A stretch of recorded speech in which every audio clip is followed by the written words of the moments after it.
முந்தா நாள் போட்டாங்க, நேற்று போட்டாங்க. யார்? டிஎம்கே, மோடி கெட் அவுட் அப்படின்னு போட்டாங்க. போட்டால் அதுக்கு லட்சக்கணக்கான பேர் பின்தொடர்ந்தாங்க. அதுக்கு பிறகு தான் ட்ரெண்ட் ஆயிடுச்சு. அண்ணாமலை அவங்ககிட்ட சவால் விட்டார், காலையில் 6 மணி வர உனக்கு டைம், 6 மணிக்கு நான் என்ன பண்ணுறேன் பாருன்னு. என்னத்தை பண்ணுறீங்க? இந்த ட்ரெண்டை இது ட்விட்டரில் ட்ரெண்டை பண்ணி போட்டு மக்களுக்கு அதனால் என்ன லாபம்? இதுதான் அரசியலா? நாகரிகமான அரசியலா? மனசாட்சி உள்ள அரசியலா? இன்றைக்கி பார்த்தீங்கன்னா காலையில் 6 மணிக்கு அண்ணாமலை விட்டால் அது 5 லட்சம் பேர் அகில இந்திய அளவில்.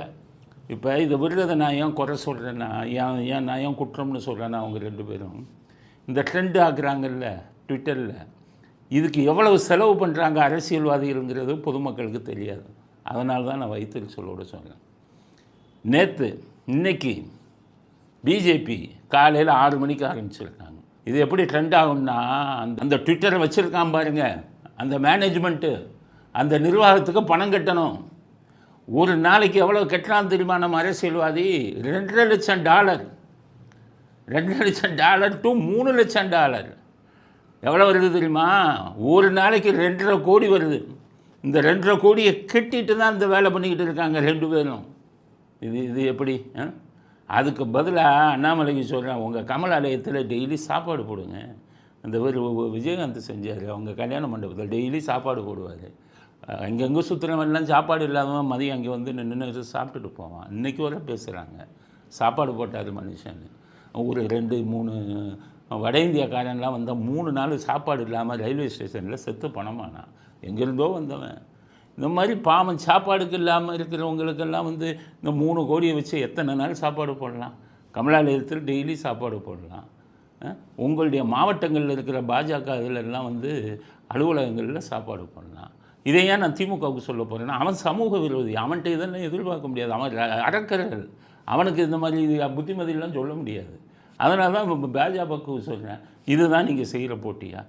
ஒரு நாளைக்கு 2.5 கோடி 3 கோடி அவனுக்கு கட்டி கோ பேக் ஸ்டாலின் போட்டிங்க. என்னத்தை சாதிச்சிங்க? 3 கோடியை கொடுத்ததை தவிர என்னத்தை சாதிச்சிங்க? ஒரு நாளைக்கு எவ்வளவு இது நான் எடுத்து கொடுக்குறேன்? ஒரு நாளைக்கு ட்ரெண்டு பண்ணுறதுக்கு ட்விட்டரில் எவ்வளவு சார்ஜுன்னு நான் எடுத்து கொடுக்குறேன். 2.5 லட்சம் டு $3 லட்சம். நம்ம பணம் இல்லை. 2.5 லட்சம் டு 3 லட்சம் அமெரிக்கன் டாலர்.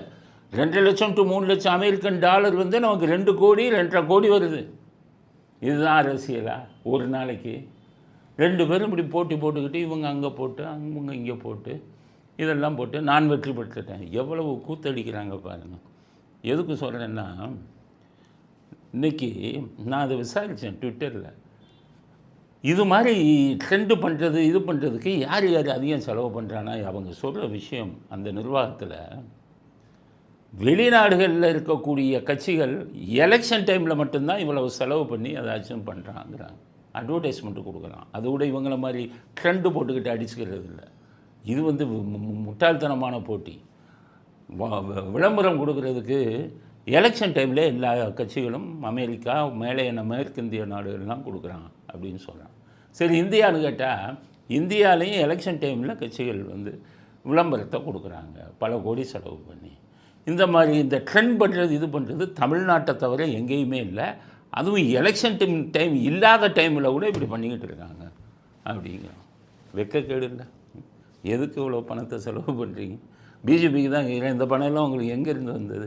அவன் கொள்ளையடிக்கிறான்னு ஊர் பூரா தெரியும். அவன் கள்ளச்சாராயம் காய்ச்சல்வையா ஊரில் இருக்கிறவன்ட்டெல்லாம் லஞ்சம் வாங்குறவையா. உங்களுக்கு நீங்கள் நேர்மையான அரசியல் நடத்துகிறேங்கிறீங்களா? ஒரு நாளைக்கு 3 கோடி செலவு பண்ணுற அளவுக்கு உங்களுக்கு பணம் எங்கேருந்து வந்தது? தமிழ்நாடு பிஜேபிக்கு பணம் எங்கேருந்து வந்தது? ஒரு எளிமையான அரசியல் நடத்த வேணாமா? அதாவது தமிழ்நாட்டில் மீடியாக்கள் போகிறான். தமிழ்நாட்டு மக்கள் புரிஞ்சுக்கங்க, நான் சொல்கிற இப்போ கருத்து ரொம்ப முக்கியமானது. இந்த பத்திரிக்கை, டிவி, இந்த மாதிரி யூடியூப் இதெல்லாம் என்ன நடக்குதுன்னா, திமுககாரன் பணத்தை கொடுத்து விலைக்கு வாங்குகிறான். பணம் வாங்காதவன் இருக்கான் பாருங்க, அவனை திட்டுறவன் அவனை வேறு வகையாக டீல் பண்ணுறான். எப்படின்னா இந்த லிஸ்ட்டில் பிஜேபியும் சேர்ந்துட்டான். இப்போ நம்ம வீடியோ போடுறோம், 9:30 மணிக்கு வீடியோ போடுறோம். வீடியோ போட்டதோடு முடிச்சிடுறது இல்லை. அந்த வீடியோவுக்கு இவங்க 2 பேரும் சேர்ந்து என்ன தொந்தரவு கொடுக்குறாங்கங்கிறது பெரிய கதை. இந்த வீடியோவை போட்டுட்டு நான் வந்து தூங்க போகிறது நைட்டு 2 மணி ஆகும். காரணம் அந்த வீடியோவை கண்காணிச்சுக்கிட்டே இருக்கணும். இந்த வீடியோவுக்கு என்னென்ன கெடுதல் பண்ணணுமோ, அதாவது பிஜேபியை தாக்கிட்டா அவங்க ஐடி டீம் வந்து ரிப்போர்ட் மேலே ரிப்போர்ட் போடுறான் நம்ம மேலே. நம்ம இதை அதிகம் பேர் பார்க்க விடாமல் தடுக்கிறான். திமுகக்காரன் அவன் ஒரு டீம் வச்சுருக்கான், பென்னுன்னு சொல்லி, இந்த சபரீசன் அவன் மருமகன், அவனுக்கு வேலையே இதுதான். என்னென்னு கேட்டிங்கன்னா, திமுகவை தாக்கி போட்டால் அந்த வீடியோவை மக்கள் பார்க்க விடாமல் தடுக்கிறான். மற்றவனுக்கு லஞ்சம் கொடுத்துட்றான். லஞ்சம் வாங்காதவனை மக்கள் படிக்கக்கூடாது, பார்க்கக்கூடாது. 2 மணி வரை இங்கே 2 பேர் பண்ணுற அக்கப்போர் பெரிய அக்கப்போர். நம்ம இதை வந்து மெயிலை ஹேக் பண்ணி உள்ளே வரான், உள்ளே வந்து ஆஃப் பண்ணுறான், வீடியோவை பார்க்க விடாமல் தடுக்கிறான். அப்புறம் இவங்க 2 பேரும் குரூப் வச்சுருக்காங்க, இந்த பிஜேபிக்காரனும் திமுகக்காரனும் குரூப் வச்சுருக்கான். கெட்ட வார்த்தையில் என்னென்ன கமெண்ட் இருக்கோ அதெல்லாம் போடுறான். இந்த கெட்ட வார்த்தை கமெண்ட்டை பூரா தடுக்கணுங்கிறதுக்காகவே யூடியூபுக்கு தனியாக பணம் கட்ட வேண்டியது இருக்குது. இந்த கெட்ட வார்த்தை போடுறவனெல்லாம் பிளாக் பண்ணிடலாம் ஆட்டோமேட்டிக்காக. அது ஒரு குரூப், அது ஒரு இதுக்கு பணம் கட்ட வேண்டியது இருக்குது. இல்லைன்னா கெட்ட வார்த்தை 2 பேரும். அவன் சபரீசன் வந்து ஒரு குரூப் வச்சு பெண்ணுன்னு ஒரு நிறுவனமே நடத்துகிறாப்புல.